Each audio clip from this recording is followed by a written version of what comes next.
You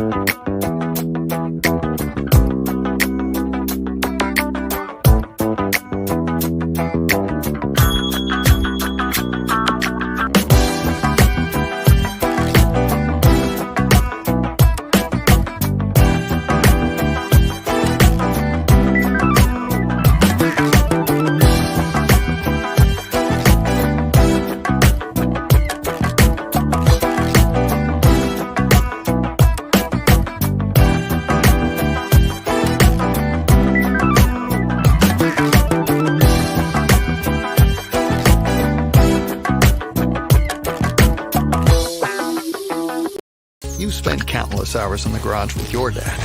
Now investing in that old car and working on it with your son reminds you of him. And his legacy lives on. Fund your passion with a low-interest home equity line of credit from Bank of Blue Valley.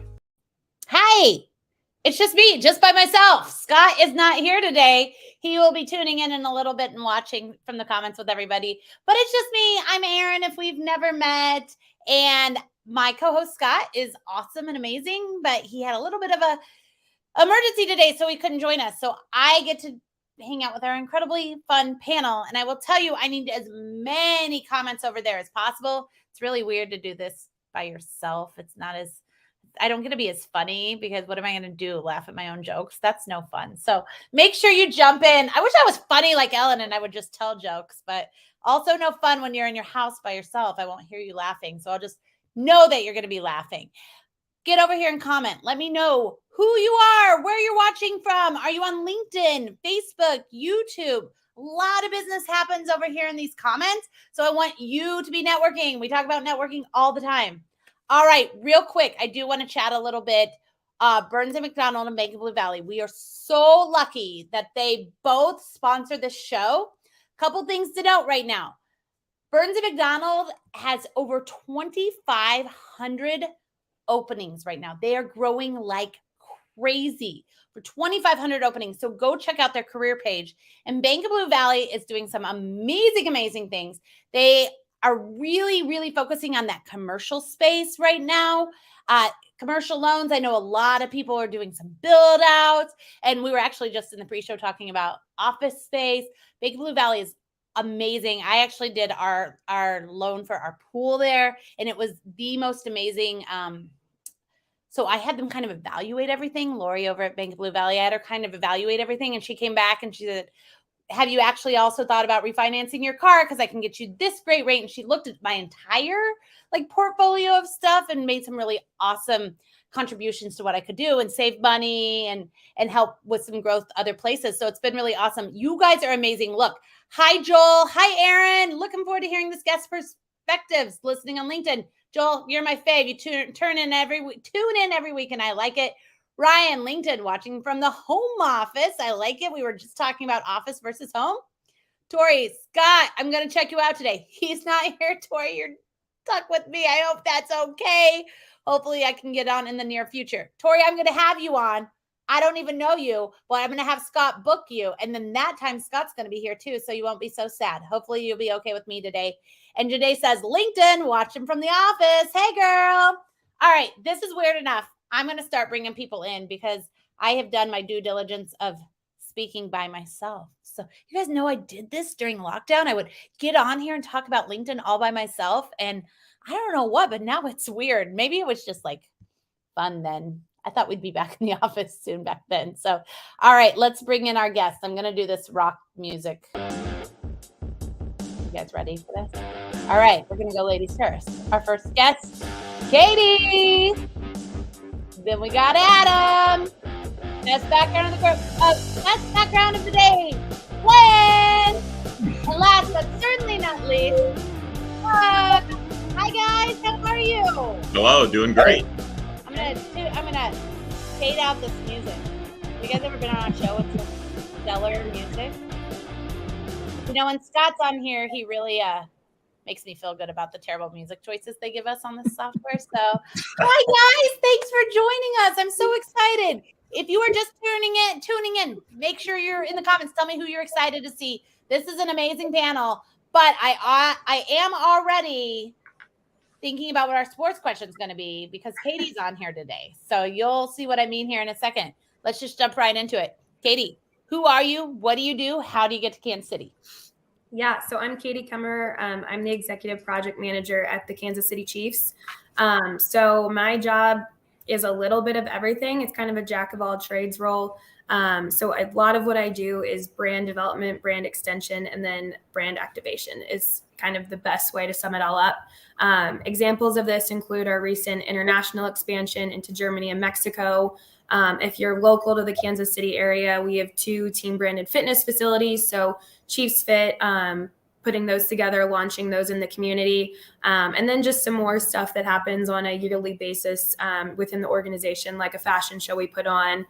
We have a charity game. So kind of all encompassing, and then work directly with our executive team on executing all of those different pieces. So anything that has a tie to the Hunt family and their legacy, our executive team is kind of what falls into my world. And then Kansas City. So I am not from here. I was born and raised in central Pennsylvania and went to Penn State University. And I got here via a lot of networking is the best way to sum it up. So ended up going to London for a class at school, met an NFL league exec while I was over there. He invited me to the Super Bowl, Super Bowl 52 in Minnesota to work on his team. Yeah, it was I thought it would be my only Super Bowl, and now I've been to 4. So it's crazy how it works out. But when I got there, the way that Super Bowls work is every team sends some of their employees because there's so much going on. And I met the Chiefs PR team and really hit it off with them. Loved what they stood for. They were some of the nicest people I'd ever met, and actually applied to be their intern, didn't get the job, ended up in community outreach as a seasonal there, and then have climbed the ranks since I've been here. So that is the very abbreviated version of how I ended up in Kansas City. So before you went to that Super Bowl, did you see yourself in the sports world? Yeah. So I actually managed football when I was in high school already. I loved playing sports as a kid, grew up watching football with my dad, and it's kind of the cliche, like I loved football and wanted to be a part of it. But managed football in high school, and the coach at that time really pushed me to kind of make it more of a career and less of just for fun. So I went into college as a broadcast journalism major, learned very quickly that I'd prefer to be behind the camera instead of in front of the camera, and switched my major to public relations. So I got a major in public relations, and then I minored in business while I was there. And so you're originally from Pittsburgh? No, middle of the state. So not near really anything. If you're familiar with Hershey Park, I grew up about 30 minutes from Hershey. So who did you grow up being a fan of in the football world? So this is tough. I grew up a Penn State football fan. My dad is a Raiders fan. So it's quite the family dynamic when the Raiders and Chiefs play twice a year.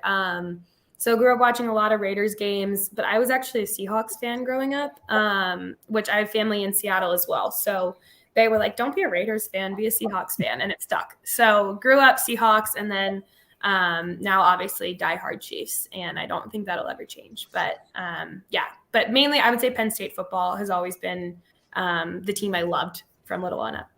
And you haven't got dad to convert just yet? I have not. He came to the Super Bowl with me in Miami. We got him in a Chiefs polo, so that was a really big day. He likes to say his skin was bleeding, but he enjoyed it. I think he had as much fun as everyone else did there. So we're working on it. I don't know how many of our listeners love that a Raiders fan wore the Chiefs and still wasn't super excited about it, right? We got to work on him. Yeah, no, he's come a long way in the last 4 years. So you and I are in similar spaces. I don't do sports very well, but one thing that I don't know if as many people know that aren't in our space, the Chiefs are really becoming known for their TikTok as being one of the top NFL TikTok teams. Kind of chat through, have you had much to do with that? And there's kind of a guy that's become the face of the Chiefs TikTok, and then the TikTok really took off. Can you kind of chat through that too? Yeah, so that's not as much in my realm. I would say we were one of the first early adopters of it, and especially in the NFL, just trying to figure it out. And worst case scenario, you have the handle is kind of worst case scenario. obviously success as a team leads well to success on your platforms, but our content team is, I am biased, but the best in the business. And they're quirky in their own way. I think they do a really good job of staying true to the Chiefs brand while also making it fun. And I think that's easy to get lost when you're just trying to get views and engagement. So they do a really good job with it. I can't take any credit for it. We're trying to figure out how to do it internationally now, which is a whole nother beast. But definitely having a consistent face has been really helpful, and they're not afraid to make fools of themselves, which I think also lends itself well to the success they've had. And they do this cool thing where they put a question up for the team just when they're walking by, because I imagine it's probably hard to get them to participate and stuff, time-wise and stuff. Yeah. So every team has every business staff has limited access, obviously, to the players, and they're doing their job. We're doing our job. So it's a really short window every day that we get access to players, and they make the most of it with those videos. Some of the questions they come up with are pretty entertaining, and especially around training camp time too, because they have to walk down the hill. So they'll hold the sign the whole way down the hill, walking backwards, trying to get the content. But yeah, it's been fun watching that platform grow. It's still the top one in the league, and it's quite a fun way to tap into a different demographic too, because as I'm sure everyone knows, the Gen Z demo is a really tough one to break into, and they're very particular. So TikTok's a really great way to get into it. It's been really, really fun to watch. Ryan says Casey Wolf is also the best mascot in the league. I agree. He's also in the Mascot Hall of Fame, so you know he's good. And my last question for right now is, okay, one, so you kind of came on when the Chiefs really started to pick up steam, right? So that's kind of like best case scenario to come on. But what do you see? What's been the coolest part of working with people that have been there through, like, for the real longevity, kind of more seasoned employees, where they went through all the years where we didn't win any games to this? What's been kind of something cool that you've learned from that? Yeah, so we have a lot of employees that have been here through the 2 win seasons. They've been here 10 plus years, so they've seen it all. I think what is really inspirational to work with them in these different projects is they've always been ready to go to a Super Bowl. They preach from the top down that you need to be prepared for success no matter what's happening on the field, because when it's your time to step into those shoes, you need to have everything in place, and you need to know who's going to execute and who's going to make the machine run, as we call it. So when we got to the AFC Championship in 2018, it was the first time we had ever hosted an AFC Championship. You would have never known it. From our event ops team to our marketing team to ticket sales, everyone was ready for the success that was happening. And then to replicate it in 2019 and go to a Super Bowl, that's a whole different beast to try and work with. But because we have been told to be prepared for success at any point, everyone was kind of ready for it. Obviously, you make mistakes and you learn along the way. And then obviously the 2020 Super Bowl was a totally different beast because it involved COVID protocols. So we haven't really gotten to replicate a normal season in any way, but it's definitely been helpful to understand the mentality of planning and thinking ahead, and never reacting, always being proactive is, I think, the reason that all those games go so smoothly and we were able to execute the way we were around the Super Bowls. Awesome. All right, I'm going to find a good Royals question, because you would knock everyone out with those Chiefs questions. Don't know the Royals, that's for sure. Adam, who are you? Hey what do there. you do? And are you even in Kansas City right now? Because people will get confused when they look on your LinkedIn. So clarify that for us. So I do live in San Diego. That's been the case for approximately 3 years, but very much still committed to Kansas City. Firefly, my company, is a managed service provider, which basically means we're a IT provider for small businesses. 7% of our clients are in Kansas City, and our growth always has and will continue to occur predominantly there. As we look, for instance, San Diego, where I am, I did hire my first person here literally last week. But the goal will be, as we continue to grow, to continue to do the bulk of our support out of Kansas City. It makes sense for a lot of reasons. some of the best connectivity in the nation, being a big one of them. Low cost of living being another. So definitely still love Kansas City. Still committed to Kansas City. But as anyone who's been to San Diego knows, if you have an option to live here, you might want to try it. So we started as a road trip to see how it was out here, and then ended up signing a lease, and then ended up buying a house. So we sort of fell into it. But there were also 3 direct flights a day going both ways back then, which was a lot nicer than the sometimes 1 per day that exists now. I just booked I said before the show that I'm coming back on Friday for 10 days. And that flight, I used the direct flights because I really don't want to mess around with potential layover issues. That round trip flight was $1,000. So, yeah. Still more expensive to drive, though.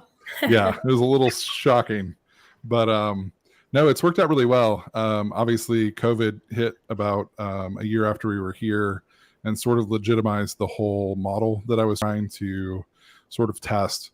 I think the most surprising part for me, probably not super surprising for other people who have started a company and grown it themselves, but at the time I didn't realize it. I was limiting our growth without meaning to limit our growth. I was a choke point for the company, and by removing myself, it forced a lot of different changes relating to delegation and empowering people that were in Kansas City to do things that I just used to handle because I could, or that's just how I was used to doing it. All of that has been an amazing exercise to go through, and the end result is that Firefly is almost 3 times larger than when I left. So it's honestly pretty remarkable. That's what I thought was like the biggest risk I could possibly take, I think was actually the exact opposite. The riskier thing would have been to stay there, which is just it's kind of a mind game. But how long have you owned Firefly? Firefly started in 2010, but I've been building the client base that is Firefly all the way back to 2005 when I started up in St. Joseph. That's where I'm from originally. Grew up in St. Joseph, went to college in Maryville at Northwest. Sort of stumbled into opening an IT business when I ran into somebody that I had built a website for when I was in middle school. And they were like, why don't you do IT work? I was like, I can do that, like as a job? And they were like, yeah, we'll be your first client. So they were, and then grew from there, and eventually merged with a company for a few years. Didn't necessarily, it was really good for me to learn how a business should be run apart from just the technical services. But I really wanted to be in charge again, I guess, was kind of the gist of it. And the company that I had merged with was really friendly about helping that sort of unwind. And so in 2010, I started Firefly and moved to Kansas City basically simultaneously. And so I was there until 2018, almost 2019, and then made the move here. Okay, so you sound like you're pretty much a risk taker, right? I would say.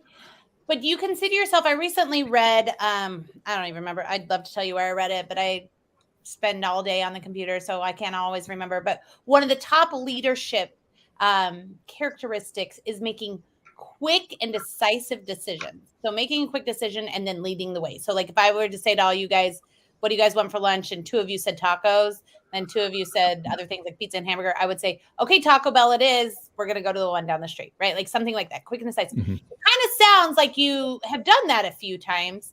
Where did you kind of, because most people don't go on a road trip and end up deciding to live there while they're there. I think we all think about it. Like I think about it every time I go anywhere, but I'm not that brave. So how did you become such a quick and decisive decision maker? I think so. Those were, while there was a professional component to it, I always knew from the business side of things, worst case scenario, I can go back to Kansas City. At that point, we still had an apartment in City Market that I could go stay at. So there was kind of I had left myself sort of a way to trust fall back into the old life. And so I think that by knowing that was there as an option, it made some of those other decisions a little bit less scary. Although anyone that's seen California real estate knows that a California lease or a California house purchase is anything but scary. It's terrifying. I think from where I sat, there's times where you just have to take a step back and kind of think about the reality of the situation. not so much with a lease, but more like with the house, buying of the house. Things have increased and improved since then, obviously everywhere. But when we looked at the house, there was kind of, that decision was made with kind of the knowledge in the back of our heads that this market's hot enough that we can get out of this without a significant loss. And so I think, to answer the question a little bit more directly, it's looking at the decisions that need to be made, calculate what the actual risk is. And a lot of times I think you'll come to find out that the way you're thinking about it may be flawed to begin with, and these decisions aren't quite as scary as they may seem. It's in this particular case, it did take me some time to sort of be talked into the whole scenario. Because again, from where I sat, me being in Kansas City was a crucial part of Firefly's success. That's how I thought about it. I had never thought about it any other way. What has become apparent with that particular decision is that what is crucial to Firefly's success is that I stay engaged. I can't check out. It's not like I can go sit and, on the beach every day and Firefly will continue to succeed. That's not true. But the physical presence piece was kind of a paradigm that needed to be challenged. And most of the rest of us challenged it during COVID, but I just happened to have an excuse to do so earlier. Right. I like that. The other piece that was interesting that I always think is fun was I was really scared to tell our clients, as you might imagine, because I didn't want a business built like this one where it's really built around me originally and then kind of spans out from there. I was kind of scared that they would be scared. So I just opted to not tell anyone for 6 months. So none of our clients had any clue I was gone. I was still participating in meetings when I go back. And then all of a sudden I started telling them and I was like, did you notice any difference? They were like, nope. Right. Like, okay, cool. And I wonder if they would have even cared or if that was your own stuff. Yeah, right? Probably some of both. Yeah. The worst case scenario, Dr. Michelle Robin, which I know a lot of you guys know, she has said that to me before. Just figure out the worst case scenario and then work up from that. And it makes most decisions way less scary, right? So that's awesome. All right. Well, look, William is excited for our next guest. He says, I can't wait. Glenn, who are you? What do you do? And how do you get to Kansas City? My name is Glenn Fisher, and I have the honor to lead a company called NavMD. And our mission is to partner with the most innovative people in America to fix employee benefits one plan at a time. I ended up coming to Kansas City. I met a girl in Dallas. And when I met her, she was from Kansas City. And we came and made one visit over Easter. And I just fell in love with the community and moved here in 1990. And since then have been blessed to lead some really amazing companies as an entrepreneur. Okay. And sorry, I thought you were keep going, but you also got a really good comment. I already complimented. David says, that's a good looking sneaker in the background, Glenn. Now you got to tell us about the sneaker. Yeah. So David and I have kind of Jordan 1 issues. We own a bunch of them. And this picture, right? Which way do I go here?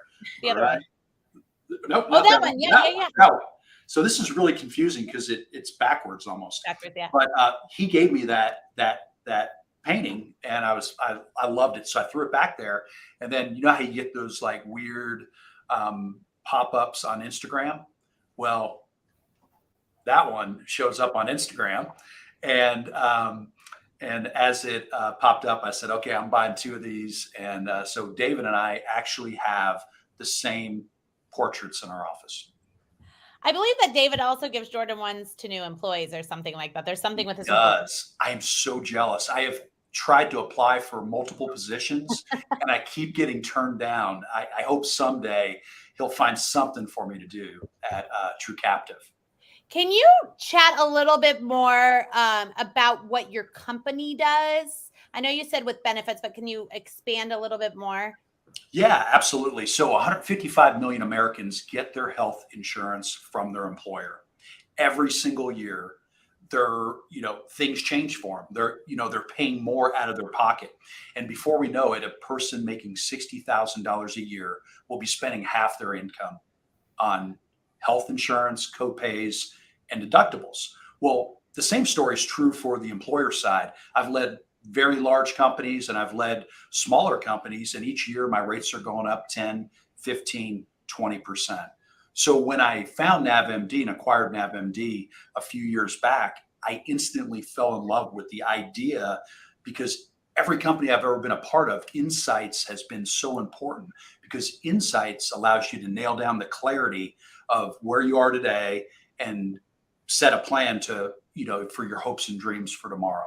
So by having the insights and the claims data allows us to understand what's happening within an employer population. And then we're able to plug in solutions like David at True Captive, which is the fastest growing captive in America, as a solution to minimize risk for these employers.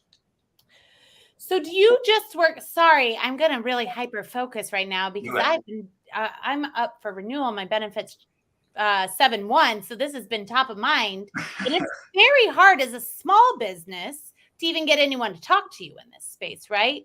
So yes. What size businesses do you work with? I think is my first question.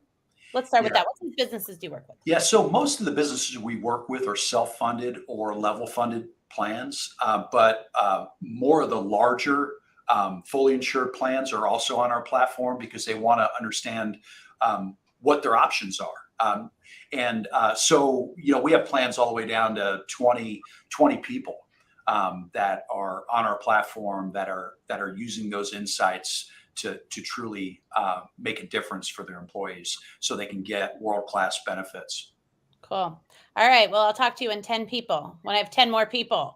No, this is, I messaged my buddy, Peter Maluk, the other day, and I'm like, we got to find something for us 10 employees, people, right? How many people do you have, Adam, in your company? Sorry, I had to unmute myself. Wasn't used to where the button was. We'll be at 15 when we hire, hopefully next week.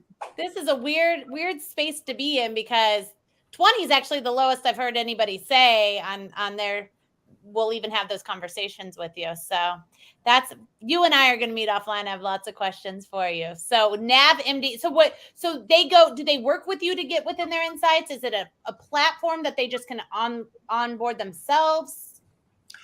So we typically work through the benefit advisors like the Hubs of the world, Scott Havens, and because they have the hearts and the minds of the employers. So we bring in the claims data, we do all that heavy lifting, and then we're able to turn that analytics into insights so we can truly see what's happening. So do you consider yourself more of a tech guy or more of an insurance guy? Definitely a tech guy. Yeah. But we're the secret weapon for advisors, captives, TPAs. We're behind the scenes. Most people don't even know we're there. Well, you got a cool tech guy vibe going on. I like it. Well, thank you.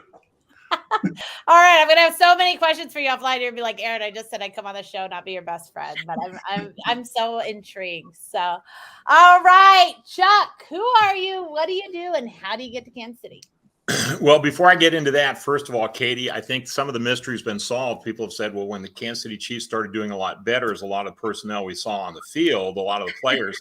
But I think we can add a thank you to you because it looks like when you came on board, that's when things really turned around. So I'm going to give you a lot of credit from here at this point forward. That is a running joke in my family because when I started working for Penn State football, it was the year they won the Big Ten title. So my dad's like, I don't know what it is with you in year 2 at your jobs, but keep it going. Okay, I can't believe your dad hasn't called the Raiders themselves.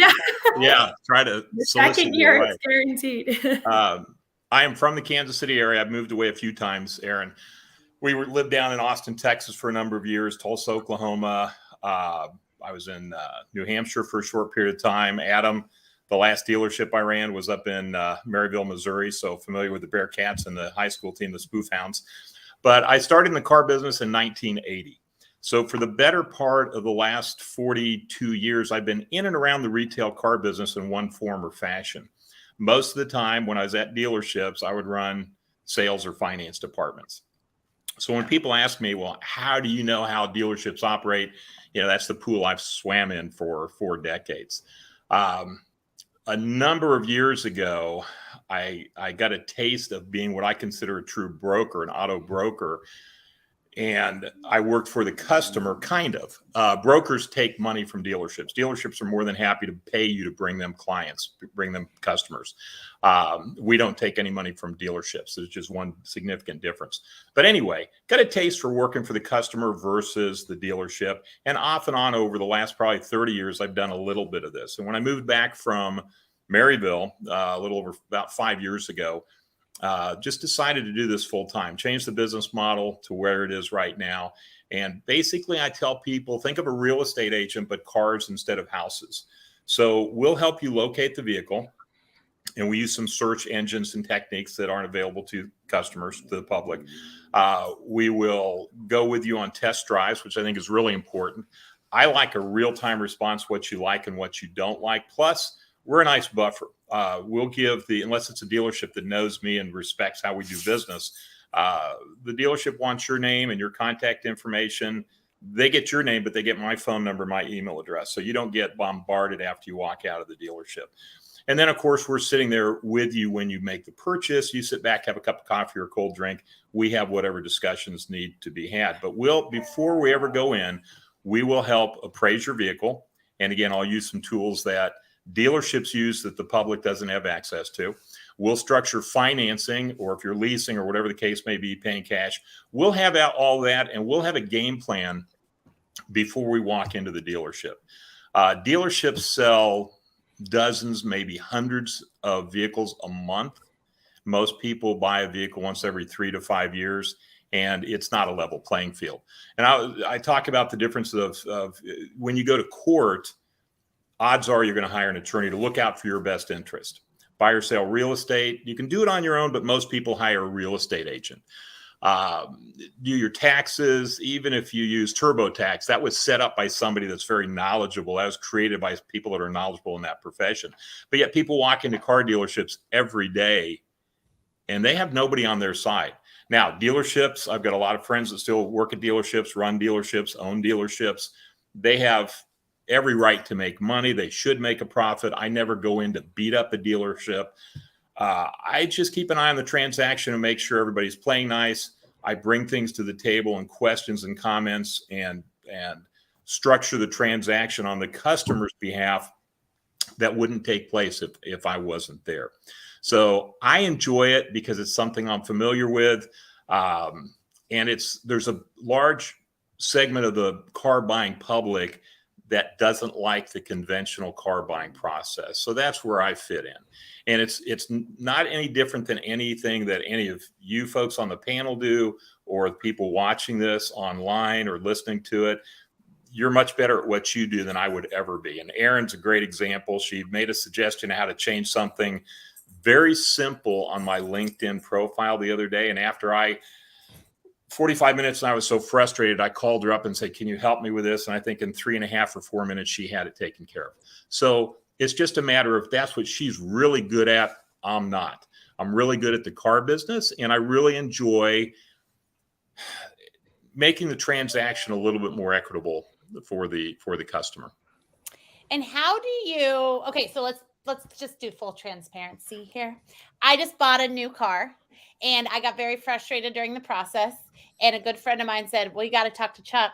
And so Chuck helped me through the process. And then I started telling people, did you know someone does this? And then everyone's like, oh yeah, I use Chuck. Right?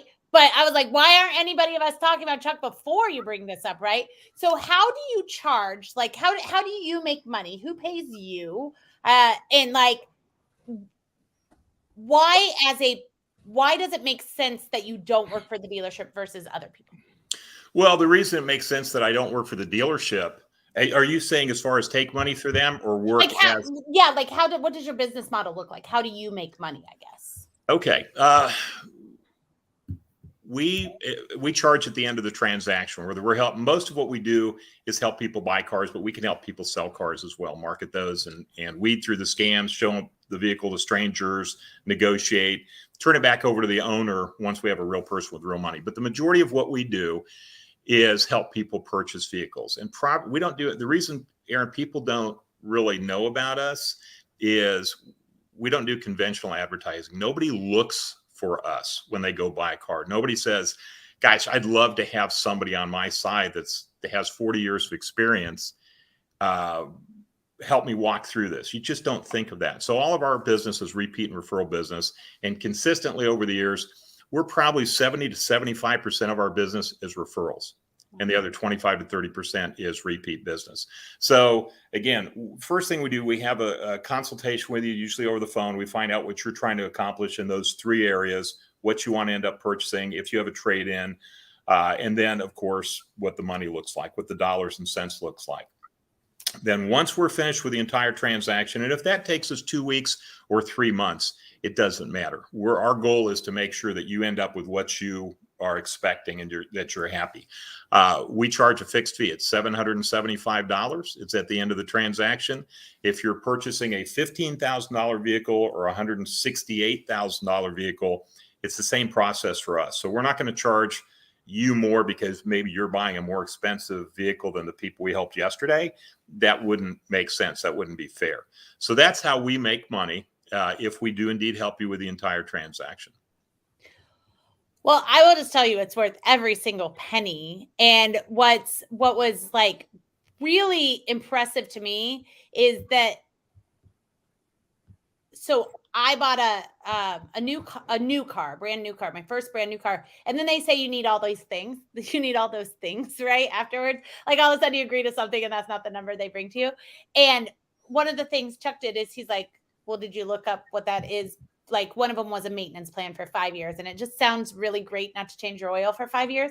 But he's like, well, let's break that down in the numbers. If you get how often do you drive, how often you change like you really get into the details and the granular part and help people make the right decisions, which I thought was really awesome. Yeah, well, I was just, and again, no different than what anybody else on the panel or in the audience does. It's just we're very, very familiar with the industry, and we're very prepared before we walk into a dealership with a client.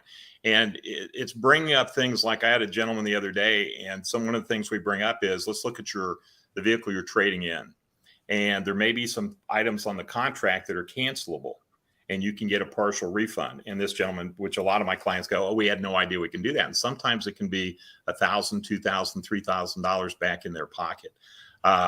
Turning in a leased vehicle, and this is before COVID, but it's especially it's very important with the shortage of inventory now. But we had some folks that leased a vehicle that shouldn't have. I have nothing against leases, but they signed up for 12,000 miles a year, 36,000 miles on a 3-year lease, and they put on 70,000 miles. So they're paying 15 cents per mile on everything over what they agreed to. So they had like a $5,100 debt, plus it had some excessive wear and tear, plus they have the disposal fee of $300 to $500 when they turn the vehicle back in. We got them an offer without going through that process that would put $3,000 back in their pocket, plus not pay any of those fees. So it's just, again, knowing the industry. There's over 100 new car franchises in Kansas City, and people that challenge me on that, and that might be the wrong word, but question that, I can send a list of new car franchises in the Kansas City area. And I'm not counting the big used car lots that do a lot of volume. But if there's 100 dealerships and they're each doing 100 new and used cars combined a month, that's 10,000 cars a month being sold in Kansas City. And with COVID, there's 60% of that being done. But anyway, there's a lot of activity going on in Kansas City in the car market. So knowing the industry, knowing people, I went through the list the other day, and we have relationships with over 40 of the dealerships. I was in a dealership yesterday helping, and we went to 3 different dealerships. I don't care. The car doesn't know where it is, Aaron. So whatever you're looking for, I don't care where you buy it, or if you're looking at 3 or 4 different brands, we're going to go test drive each of those. I'm not going to try and talk you into a Honda because I work at a Honda dealership, or this particular Honda because that's what I have in my inventory. I have a number of families that I've dealt with for years. I've helped them buy 4, 5, 6, 7 vehicles. None of them are from the same dealership. But we went to the 3rd dealership we went to, and I have a good rapport with all the dealerships that we went to. But the owner came up. Chuck, how are you doing? Introduced himself to my client. Really appreciates the business. Let me know if there's anything we can do to help out. It's just, I've gone into dealerships with people that have said, Chuck, I had a horrible experience the last time I was in this dealership, and it's like a completely different company when you're here. And again, it's nothing special. It's just something I've done for a really long time. And like so many other businesses, it's developing relationships, having a good reputation, and it pays off. Man, and when you're a woman, man, they see you coming. And fun fact, a lot of those people I said referred to are actually women that have won all those big awards, right? Because it's just the whole thing. So look, first of all, somebody says you're number one, but they need to change their privacy settings on LinkedIn. So I don't know who that is, but it looks like you already got a referral just from being on the show. Jared says he referred you to a friend that's looking to get out of their lease and into another. Sounds to me the dealer's trying to pull a fast one and only give them residual value, not ACV, whatever that means. Maybe you can help. Look, here you go. You're going to have this is almost too easy. This is like marketing 1%, right? On your chart you were talking about earlier. Awesome. Do you ever do out-of-state business? I do. I get referred. The thing I can't do, Aaron, with out-of-state, and I've done business with people in Tennessee and Texas and Seattle and Arizona, and the list goes on and on and on. People refer me to people out-of-state frequently. The difference is I obviously can't go with you on test drives, and I can't be there when the transaction is being completed. But exactly, I can set things up. I can do the searches, not a big deal. I plug in a different zip code. I can call ahead of time, make sure the vehicle is available. I can talk to managers and structure everything, tell them my involvement. I'm going to be involved. And then I can set it up with my client to go in and talk to a certain person. We know what it should be like. Normally, those turn out really, really well. If they don't, and there's been a couple of occasions when my client will call me and say, Chuck, this isn't what we were told or you were told, not a problem. Let me talk to the sales manager and we'll get it straightened out, or we'll go to a different dealership. We've always gotten it straightened out. And I had kind of a funny story down in Texas, or in Florida, I'm sorry. Folks went into the dealership. I had it all set up. There was a couple little hiccups. We got straightened out. When they went into the finance office, and all the products that people see in a finance office, they all have value. Do they have a value to you? Well, they didn't want any of the products. They just kept hammering it. It was two women and a lady that's a good friend of mine and her stepdaughter. And so she called me. She goes, what do I do? I said, put it on speakerphone and introduce me to the finance manager. And I'm always very, very nice and professional with people. And the finance manager, I heard him in the background saying, in the state of Florida, it's illegal for your friend to be in on these conversations since he's not on the contract. So talk to the sales manager. We get that straightened out in about 2 minutes, and they put me on the speakerphone, and we got the deal wrapped up. So again, it's a little different because I don't have the relationships with the dealerships, and I can't go with you, but that's really pretty minor because I'm there. I mean, with cell phones, it's just not difficult. I've worked in Kansas, Missouri, Oklahoma, Texas, and New Hampshire in the car business over the last 42 years. Wow. It's the same. It's the same process. So Just I don't care where you are. Probably easy this now. Hi, Jenna. Jenna says that you helped her buy a new car last month as well. Jenna, okay, I feel like you're going to get a lot of business. It's funny because it used to be when I first started this, I'd go to a lot of networking meetings to introduce myself and what we do. And I always ask, who referred you? And they may say, well, Jenna referred me or Aaron referred me, different people. And as the business has grown, it's typically who referred you, and I hear 2 or 3 or 4 names. So that makes me feel good. That's your inner circle. What's that? That's your inner circle. Scott's in my inner circle. All right, are you guys ready? Chuck, you didn't get on in time, so this is totally a surprise to you. Katie, you'll be the first to answer right when the video's ready. But we're going to play the Burns and McDonnell question of the day. You guys ready to answer this? I'm super excited. All right, and then you each got about 3 minutes to answer, all right? Here we go.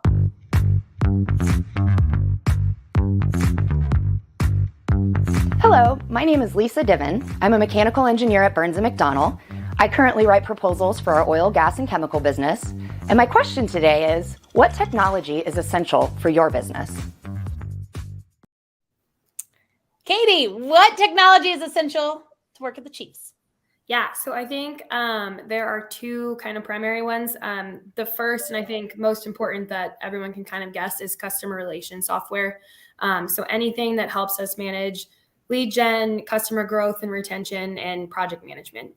Those are kind of obviously the key pillars of developing a fandom, keeping a fandom, and communicating with fans. We wouldn't be a team without fans. So being able to track when they call in to give rave reviews, when they call in because they couldn't get out of the stadium after a Sunday night game until 1 a.m. We get all of it. We track it. And it's how we improve, and it's how we can grow our fandom and get a really good sense of what our customer needs are, but also the pieces of the business that are doing really well. And then kind of building off of that, I think the other piece that we use the most are location-based tools. So anything that is data capture related and can give us a good idea of where our fans are coming from. We're in a really unique spot, obviously, in Kansas City. Being on the state line, we have the ability to market in Kansas, Missouri, and Nebraska, which most other NFL teams really only get to market within a 70-mile radius of their city. So it's all in the same state. So because of that, we have a really good feel of who's driving down from Omaha for a noon kick, who's coming in from Springfield for a night game. And those different pieces of location-based data can help us target different events, or Red Friday. Should we expand our Red Friday footprint so that it's now touching St. Louis? Those are all things we look at. And then obviously, as we continue our international expansion, determining what country fans are in is a massive, massive piece of where our brand is going. So we know for a fact that there are a ton of Chiefs fans in Frankfurt and Munich in Germany. We know there are a ton of Chiefs fans in Mexico City, but also Guadalajara. So it's really interesting to see where those fans are coming from. And then also where can we go next? We have a growing fandom in Paris. Who knew? Not me, but that's going to be a next place we look to go. Is it going to be the UK? So I think the more that we can learn about our consumers on the back end through customer relation software and then just location data are really big pieces for us and really helpful for us to make sure that we're marketing to our fan correctly, we understand our fan correctly, and we know where they're coming from. That's Paris. That's amazing. Yeah. You know, Adam, I bet a ticket would be cheaper to Paris right now from San Diego. I saw it's actually cheaper to fly internationally right now. So you can go check that out. What technology is essential for your business? Right? I would say there's a lot of things. We have a whole stack of things that we both use and sell, but for us personally, in the line of business we're in, we use what's called a PSA, or in some cases they're called a PSA or an RMM. In our case, it's both, and it's called Synchro. And so it's our help desk. It facilitates the remote access we make to computers. But one of the things that we've taken that from where it's at and kind of made it our own is that I hired a data scientist to then extrapolate a lot of data from that, as well as a bunch of our other software as a service systems. And so we can do cool things now, like if we've had a relationship for a client with for a few months, based on our work with them, who worked their tickets, how long it took, that type of thing, it can tell me just I can just see a number of what we should charge if that client wants to go flat rate. We know what their per user charge should be. So it kind of starts with making sure you have the right data sitting there. And once that's done, then the sky's the limit as to what you can do with that data. So that's really interesting. That saves a lot of time too. It does. Yeah. Glenn, I imagine just like Adam, technology is most of your business. So what technology is most important to your business? So for us, since we're an insights company and those insights create intelligence for employers and advisors, it's having a strong foundation of data. So that data management and building analytics is central to what we do. To centralize and simplify healthcare data, our team does all that heavy lifting to acquire data, transform the data, and we do it really, really quickly and accurately. So when you're building that foundation, we got a lot of data engineers that acquire, store, secure, process, normalize, enrich, and visualize the data. And by the way, Billy Miller, the guy that gave me the shout out, he's the guy that architects all the visualizations in our platform, and he has done an amazing job. Yeah, there you go. You said Billy, and I was like, oh, William. Yeah. So once you have all the data in the platform, it's about bringing all the data in. So there's like one source of truth, and that one source of truth, you have to get it done quickly, and it has to be accurately. So for us, we have a lot of different technologies that allow us to streamline that process so we can do it quickly and accurately. So I hope that answers your question. No, I mean, That's an awesome answer. Can you imagine being 25 years ago and everybody's answer has something to do with data? Like the world has changed so much, right? Even in your world, Chuck, you've been in your world for 40 years and you just talked about data. What's the most important technology? Well, it's a lot of the basics. I mean, like the internet, just being able to search everybody's inventory nationally, at 11 o'clock at night, if we're running searches then versus, I mean, before the internet, how would you do that? Call every dealership and ask them if they had certain vehicles. So just a lot of the basics. We do have a CRM that helps us keep everything organized and stay in touch with clients. That's obviously very, very important. But some of the basics of keeping organized, keeping in touch with our clients, and having access to, and somebody asked if we work with people out of state. We do. But also, if we're looking for a vehicle for somebody that lives here in town and we can't find it at one of the Kansas City dealers, we'll start throwing a larger net. And, we might find it in Tulsa or Columbia, Missouri, or Texas. So again, that access to check out dealership inventories nationwide is critical to what we do. Well, I think you probably need a CRM just for your referrals too, it looks like. We've got the best client base. We really do. They are just, I couldn't ask for anything better. We grow every year. It doesn't matter if it's COVID, not COVID, if inventories are sparse or plentiful, the business just keeps growing, and it's all word of mouth and repeat business. Well, that's the best type of business, right? I'm in marketing, but I always say I can do good marketing. You still got to be a good business. There you go. Yep. Right? Okay, well, listen, usually, so people that are new, I see some new faces like Billy. I think he wants to be called William in business world, though, because it's William. But I bought this game. It's a Kansas City, you got to know Kansas City sports history game for my co-host, Scott, for Christmas. But I never gave it to him. So now we use it on this show. And it always gets tricky when you have a sports person on here of finding a good one. So we're not going to do any Chiefs questions. We do a lot of Chiefs questions, but I don't want Katie to just beat you guys out from the very beginning. So if you are watching over here, please guess data and one source of truth. Love that, Glenn. If you come up like this, because we have quite a few people today, this means your privacy settings are on. So this is just a LinkedIn tip. This also means if you're not connected with someone, they can't see you. And that's like going to a chamber event and wearing a hoodie over your face. So you should go change your settings. And then everybody can see your great face. But yes, data. Perfect. All right. Are you guys ready? If you are watching this, there is about a 20-second delay. So go guess, and then I'll answer once that 20-second delay is over. All right. Katie, we'll start with you. We'll just go back around. In 2015, manager Ned Yost received a warning from MLB about his use of what tech advice in the Royals dugout? No idea. Okay, let's go this way because I think these two guys know it. Do you know it, Chuck? Oh, absolutely no idea. Okay, I feel like Adam and Glenn got way too excited. What is it, guys? It's his Apple Watch. Do you know that, Adam? You're on mute again. I can see that. Apple Watch. Yeah, that's what I was going to say. In 2015, manager Ned Yost actually received a warning from his Apple Watch while he was in the dugout, which is really hilarious, right? So, okay. I figured the baseball tech, I try to go tech. You guys are a bunch of tech people, I feel like, today. So we'll get over here and see. Look, Ryan, whoever Ryan is, he is on top of it today, too. Oh, yes. Oh, David says correct. Yes, he didn't even have the card. Good job, David.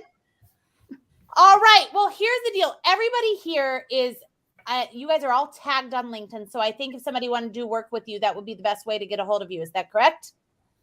That works. Yep. Awesome. Even Chuck, he's starting to use his LinkedIn now. He got it all set up. Thanks to you, Aaron. Thanks to you. Yes. Thank you so much to our sponsor, Burns and McDonnell in Baker Blue Valley. We only get to do this because they sponsor this every week. It's super fun. We miss you, Scott. For those of you that just came to watch Scott, Tori, I'm looking at you. He will be back next week. And so we will be back as well. 3:00 Tuesdays, same time, same place. Panel, stay on for 1 second. We will see everyone else next week. Bye, guys. Have a happy Labor Day.